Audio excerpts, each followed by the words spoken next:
Hi hello good morning सगळ्यांना. कशा आहात तुम्ही? तर सगळेजण चांगले असाल असे अपेक्षाच करते आणि असायलाच पाहिजे. तुमचं सगळ्याचं नवीन एका व्हिडिओमध्ये खूप खूप स्वागत करते. तर आज आपण पाहणार आहे खलबत्त्यातील आंब्याची चटणी. तर उन्हाळा जसा वाढलेला आहे तसं आपल्या शरीरात उष्णतेची दाहकता वाढलेली असते. त्यामुळे आंब्याचे जेवढे पदार्थ खाल तेवढे शरीरातील उष्णता कमी होते. व्हिडिओ शेवटपर्यंत पूर्ण बघा म्हणजे तुम्हाला समजेल. तर इथे मी घेतलेले आहे आंब्यासाठी काय काय लागतं ते सामान.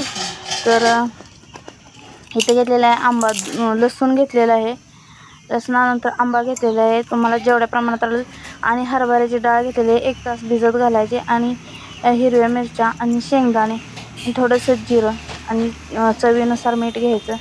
आणि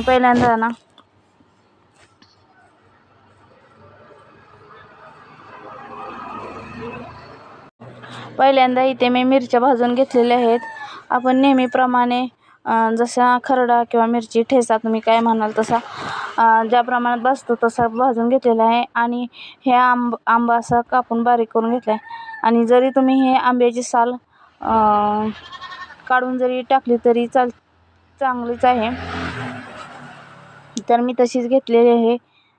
तर बघूया, हा आंबा न तेल सोडतात तसाच भाजून घ्यायचा.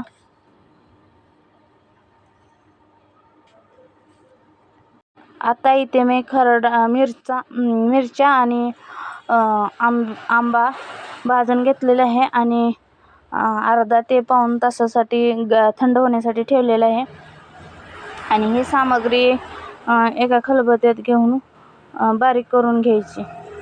आणि तुम्ही कसा करता तेही सांगा, आणि एकदा नक्की प्रयत्न करा असा बनवण्याचा, आणि कसा लागतो तेही सांगा कमेंटमध्ये.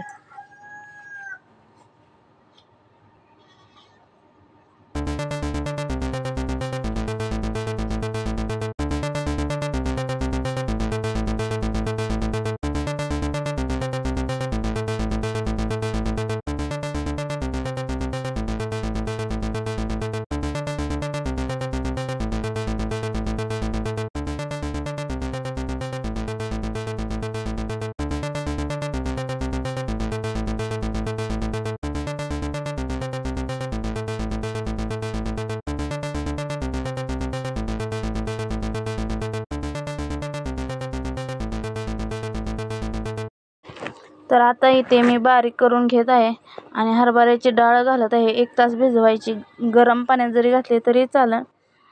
आणि जर तुम्हाला असं खलबत्त्यात येत नसेल तर मिक्सरच्या भांड्यामध्ये बारीक करून घ्या.